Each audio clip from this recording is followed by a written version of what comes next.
Hello.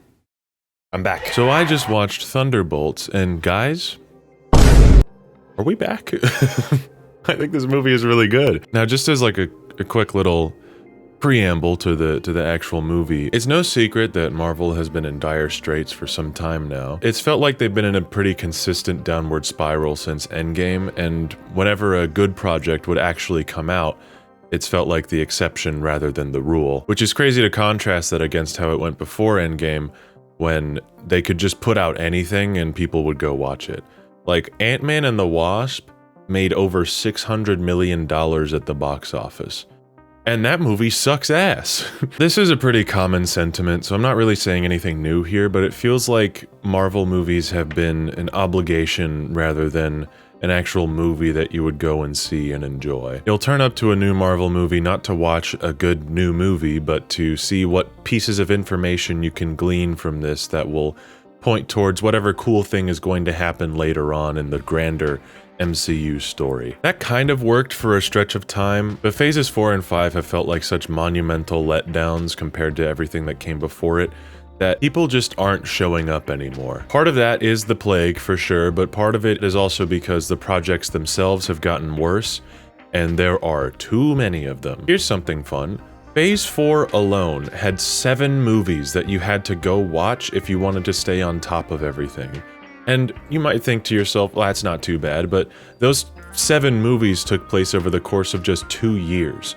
And in those 2 years, you want to know how many TV shows there were? 8! And if you don't want to count What If, which is fair, that's only 7. But only 7? What are you talking about? That's like dozens of hours of content that you need to stay on top of if you want to be up to date with the Marvel Universe. And even if all of them were good and really worth watching, which they're not, that would still be too much. And in the reality that we live in, where the strategy has been to pump out stuff that will point to future cool stuff happening, I promise, cool stuff is gonna happen in the future, I promise, just watch one more movie, bro. People have rightfully fallen off the wagon, and I think Marvel sees that too. Thunderbolts feels like a real movie, and that's no coincidence in my opinion. I was originally going to post this the night that the movie came out, because I saw it opening night, but I don't like the footage I recorded. I look very shiny, and I was working without a script, and I don't really like how I sound when I don't have a script. So I'm redoing it, and it was kind of fortuitous that it happened like that, because an article was posted by the Wall Street Journal that kind of confirmed what I've been theorizing for a while, which is that Marvel, specifically Kevin Feige, has been spread far too thin since the early 2020s. Disney's strategy since acquiring Marvel has been to pump out an endless dirge of content, and that has proven to not work. Specifically, their push to have original projects on Disney Plus has been pretty disastrous. The budgets for those are way out of control, and the critical reception has not been there, and the numbers haven't been there as far as viewership, as far as I know.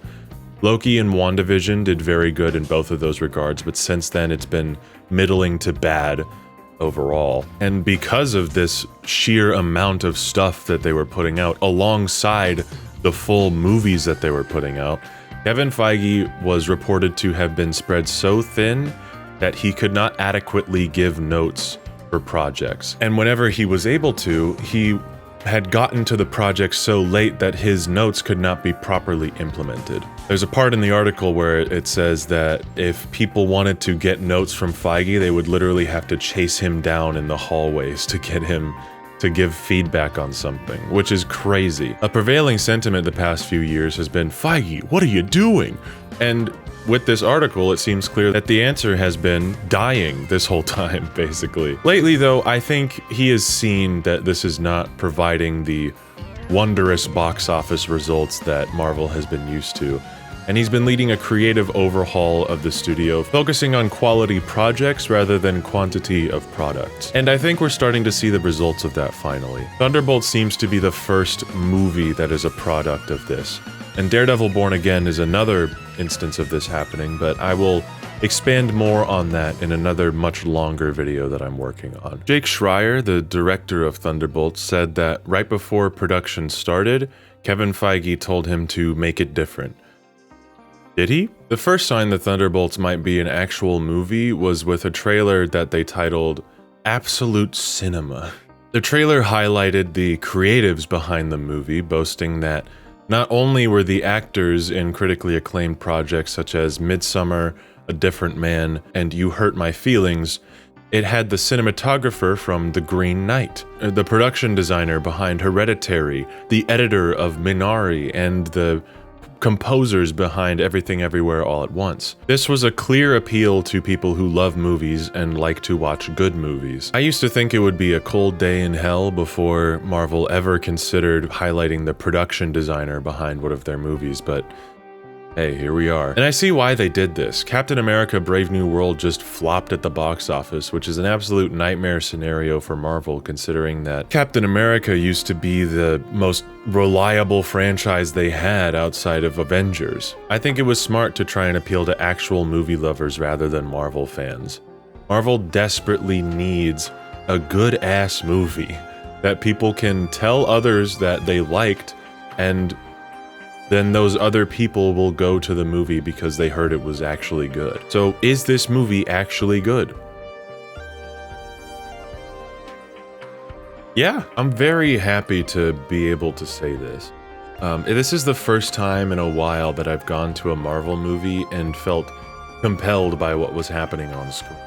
Not just because I was excited about what this might hold for a future Marvel project. And it's not like they abandoned larger story relevance with this movie. There's a lot that happens here that has some pretty significant ramifications for the future of the Marvel Universe, but that stuff is not the most important part of the movie. At its core, this is a movie about a cast of characters that we grow to care about and their internal struggles with growing past their trauma and bettering their mental health. This theme of mental health is established from the very first scene, and it was kind of shocking to sit there at a Marvel movie in the big 2025 and see that they took the time to establish a theme. And not only that, but the scene that this theme is established in actually kind of impressed me on a filmmaking level. There's a Wonder fight scene that doesn't feel like, well, it would be cool to do a Wonder here. It felt like they had a vision for what they wanted this Wonder to look like, and then they executed it. It wasn't just, guys, we did this Wonder because it's super cool to do that. They didn't even mention it in the marketing as far as I know. It's just a cool-ass moment that happens really early on in the movie. Again, going to see a Marvel movie in the theater and being genuinely impressed by a filmmaking aspect in the big 2025 is not something that I expected. It feels like we've had too many years of just gray, unidentifiable slop that doesn't really have anything to say or any characters or any thing going on in it. So when I saw this first scene, I kind of did the gamer lean in my chair and locked in a little bit. I was like, oh fuck, okay. We might actually be in for a good movie. And trust me, if this movie's biggest accomplishment was the bare minimum, I would not even be making this video. It's not that this movie meets the bar, it's that it clears it that's impressive to me. Marvel's worst movies, like 10 years ago, used to be just meeting the bar. And I'm not in the business of giving a movie credit for functioning. I mean, I just wanted to highlight how refreshing it was to watch a Marvel movie in 2025 and have it be actually good. As far as style goes, I wouldn't say that Thunderbolts is exactly reinventing the wheel. I said before that that ad I mentioned, the Absolute Cinema one, was kind of over-exaggerating a little bit, and it is, but it's definitely not without merit, you know? Kevin Feige has been in the business of telling lies and being deceitful. Shall we all remember that Moon Knight quote where he said that it was going to be notably violent, and then most of the action scenes were skipped over entirely in the actual show. So I don't really blame anyone for seeing that Absolute Cinema ad and then thinking, well, I mean, yeah, Marvel's just saying shit. And to some extent, that is true. But it does feel like the creatives were let off the leash a little bit. Marvel directors outside of James Gunn and Ryan Coogler have basically not mattered for a while, but there are good things about the filmmaking that I can point to. with this movie, which is pretty awesome. Again, it might just seem like bare minimum compliments, but I promise you, I'm merely just reflecting on the fact that this was such a surprise to me. Take the fights, for example. The fights all have visual clarity, and they're not just like shaky CG noise. The fights here are engaging for the most part and make use of the characters' abilities outside of just characters A and B punch character C in largely the same way. Now, part of the draw of this movie is that these characters who mostly punch and shoot, as Yelena put it in the trailer, are up against this astronomical threat. And the draw is, how are they going to defeat this threat? So, yeah, most of them just punch and shoot, but they put a little effort into making sure that their punching and shooting is a little different. You can see the differences in their approaches and everything. It's cool. And again, it's not breaking new ground at all, but it's a nice change of pace. Another thing, this movie generally looks really good. I do wish they let the cinematographer from The Green Knight kind of flex a little more, but I really can't complain. The movie looks like it's not the most colorful movie of all time, but I actually see the reason behind the dour color grade this time. And it's not like this movie is without any visual splendor or anything. There's a lot of really cool looking stuff. There's some great looking shots. The whole thing with the void turning people into basically shadows on the concrete is really, really cool. And they do a lot with that, and it's visually compelling. As far as I'm aware, this movie didn't undergo extensive reshoots, and the biggest reason I can say that it didn't is because this actually looks like a $180 million movie. It feels like the filmmakers had a vision for what they wanted this movie to look like, and they went in and accomplished that vision relatively unchallenged. This also shows in the VFX. The VFX all look really good. It definitely feels like they didn't make the VFX artists redo everything last minute like they have been lately. Another thing I really like about this movie is that they actually put in the legwork to make these characters feel like real people rather than faceless stand-ins for superheroes. They also all feel distinct from each other, and it's a genuinely entertaining ensemble to watch. Yelena is basically the main character. Even though she originated in the Black Widow movie and has had a couple appearances here and there, it's not like you'll be lost if you haven't watched anything else that she's been in. And her relationship with Red Guardian is clear even if you haven't seen Black Widow, and I can attest to that, because even though I've seen Black Widow, I don't fucking remember any of it. I really enjoyed watching both of their characters interact with each other. It was great to see both of them in a good movie for once. Florence Pugh is one of the best actors we currently have working, so it's nice to see her get some actually good material to work with and really shine as a performer. I especially love how she's written in this movie. She's written as someone who's just drifting through life without a purpose, and then when she finally figures out that there is a purpose, she has to teach that to other characters.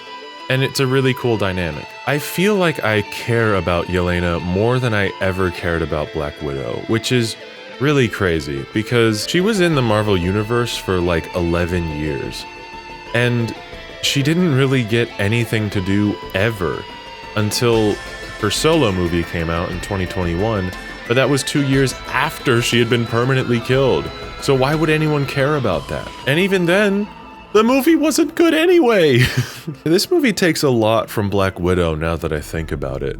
David Harbour's Red Guardian also had his first appearance in that movie, but that's not really a problem here. He serves more of a comic relief role, but he doesn't take away from any emotional moments and has quite a bit of emotional depth himself. He's never a joke of a character. John Walker, or US Agent, is great in this too, and this is a good example of how to properly incorporate a character from a previous project that people either haven't seen or haven't rewatched in 4 years. You understand his character without needing to see Falcon and the Winter Soldier, but if you've seen Falcon and the Winter Soldier, you get a little bit more out of it. And I love Wyatt Russell. I love watching him in anything, basically. He's on the Nepo Baby tier list at pretty close to the top with Jack Quaid and now Lewis Pullman, who was a huge highlight for me in this movie. Going into this, I knew that his character of Sentry was originally supposed to be played by Steven Yeun, and I love Steven Yeun. I was even thinking to myself in the early parts of this movie that I would have liked to have seen Steven Yeun in this role more than this guy. But as the movie went on, it became clear pretty quickly that Lewis Pullman is the only man for this job. He is cast perfectly. I don't really have an attachment to Sentry as a character.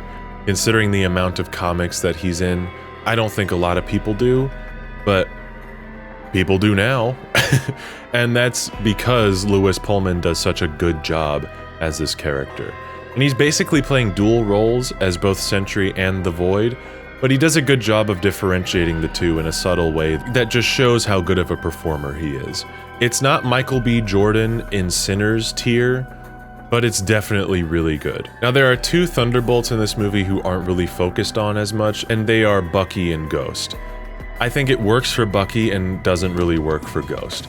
Bucky has been in 10 Marvel projects, 7 if you don't want to include cameos. We have seen enough of this guy.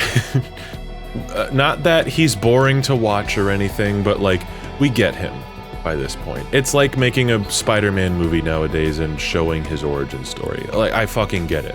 I know who this guy is. They don't undo his arc or anything to make him have to go through something, and I like that they had this restraint with him because it gives Yelena more time to shine. Now, as far as Ghost goes, she doesn't really have a lot to do, and she's only been in one movie before this, which is Ant-Man and the Wasp, which, as I've said before, sucks. She kind of feels underdone in this movie. It's not really clear why she would bother to join the Thunderbolts in the first place. And they don't really give Hannah John Kamen a lot to do as far as writing goes, so her performance kind of feels one note as a result. If we want to talk about characters that get a lot of development and care, though, we gotta talk about Taskmaster, baby. Yes! Taskmaster Nation, rise up! Yes! Yes! Listen, if you love Taskmaster, you've got to watch this movie.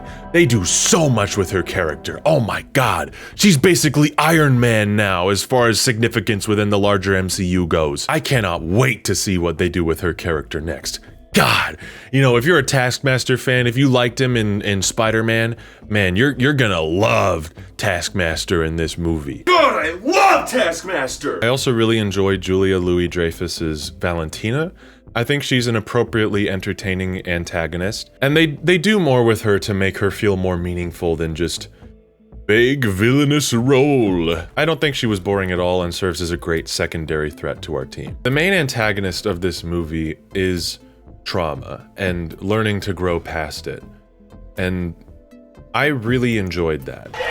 I think it's handled pretty maturely, and I think that it serves to give us more of a reason to care about our characters. If the whole movie is predicated on these characters growing as people, we learn to love them more.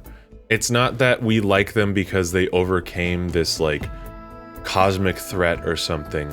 They're all fighting their own demons and learning to live with them. And that is really compelling.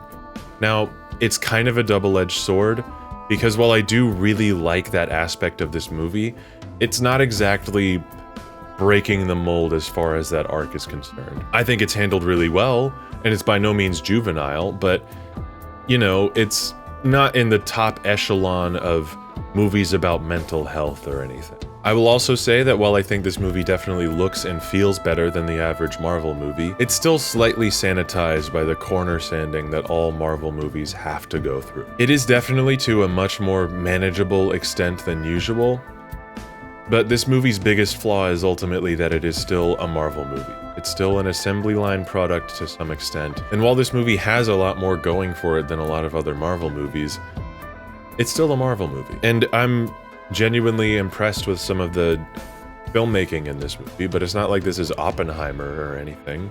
It's not like this is an experience that you have to go see in IMAX to fully appreciate. No, it's a fun Marvel movie. And there's nothing wrong with that, but that means that its biggest flaw comes from that distinction. It's great for a Marvel movie, which means it is pretty good for a normal movie. Like I said earlier though, it's nice to watch a Marvel movie that's actually about something. It makes these characters feel more like people rather than just anonymous stand-ins, and I think that's the lesson that Marvel needs to take from this movie. Develop your characters. They were really good at prioritizing that a while ago, but it seems that they've kind of forgotten that recently. They've seen the dollar signs that were generated from these big spectacle movies and thought that people loved the spectacle. And while that is partially true, they love watching these characters go through this big spectacle. And it feels like we've kind of had a vacuum of meaningful characters since the original Avengers lineup got cast aside after Endgame. But the biggest reason the first Avengers movie and subsequent ones hit as hard as they did is because we liked these characters, and we wanted to see them interact with each other. It wasn't that we liked seeing these characters fight big aliens or whatever. It's that we liked these characters getting along or fighting with each other, you know? The interpersonal dynamics were always more compelling than any big cosmic threat out there. And it's the way that those cosmic threats would impact those interpersonal dynamics that made those threats more meaningful. Lately, it's felt like we've kind of just had big cosmic threat number 400 million, and it doesn't feel as significant because how many world-ending catastrophes can you watch before you're just kind of numbed by it? The stakes for this movie are relatively small time as far as Marvel goes, and it helps this movie tremendously. The characters have time to get to know each other because they're not rushing to defend the Earth from a fucking big explosion or whatever, or a big blue beam firing into the sky, or an army of aliens, you know? And because these stakes were relatively smaller than normal, and because we got to get to know these characters as a result, I can confidently say that it feels like we're kind of back to normal. I would like to see these characters interact with the larger Marvel Universe again. I'm excited to see where they go. I want to watch Fantastic Four. I mean, I already did, but like, I want to even more now. The post-credits scene, which I won't spoil here, got a big reaction from my theater, and it feels like it's been a while since there was a big, excited reaction to a Marvel movie like that. And it's nice. I like being in context like that. What can I say? I like my slop. I've said it before, I'll say it again. I like my slop. I can appreciate a good steak, but you gotta go to Cookout sometime, you know? Everyone I know who's seen this has gotten a renewed excitement for Marvel movies, and even if they're not back on the bandwagon again, I would say that it's pretty likely that most all of them are gonna go see Fantastic Four now, and that comes out in a couple months. I think this is teeing up for that movie to be a real knockout if it's good. I don't know how well Thunderbolts will do at the box office, but I think word of mouth will be powerful enough to where people will be interested again. Not to be so invested in the corporate goings-on of a huge movie studio, but, you know, I'd like it if Marvel movies were good again. It was a big part of my life for a while, and I would like to be able to keep enjoying that. So, with all of this in consideration, I'm gonna give Thunderbolts a 7 out of 10, but with the heart next to it, so you know it's a powerful 7 out of 10. I cannot wait for this movie and the events within it to not get brought up in Daredevil Born Again Season 2. You know, it's looking like we're back to normal, so it seems like the TV stuff is not gonna be related to the movies at all, which, you know, whatever. As long as we get good stuff, I don't really care. If we want to get into, like, petty nitpicks or whatever, how the fuck did Bucky get elected to Congress? Like, I know he was an Avenger and that he stopped Thanos with everyone and everything, and like, he helped bring back half the world's population, but the guy killed JFK. People like JFK. You're telling me that the American people were willing to forgive him killing JFK about it? I don't know, whatever. Maybe they don't all know that he killed JFK. I don't know how much of his goings-on were public knowledge or whatever, but, you know, and that doesn't really matter for the viewing experience of the movie. I just think it's funny. Anyway, that's it for me for today. I will see you guys again soon. I'm picking up the YouTube again. I don't think I'm gonna be doing the local music videos again. It just I got kind of burnt out on that. There's just too much to cover, and, you know, I don't know. If you know me, I've talked at length about this, and I'm gonna pivot more to stuff that I'm passionate about. And you know, that for a while that was covering every single local music thing that came out, but that's just not really sustainable for my sanity. So I'm just gonna keep doing videos like this and maybe some other stuff. Watch this space for like July, kind of. Got some big stuff planned, you know, big things coming. And I'm working on a big video about the Marvel Netflix shows and Daredevil Born Again and everything like that. So be on the lookout for that and other stuff in between. Anyway, bye-bye!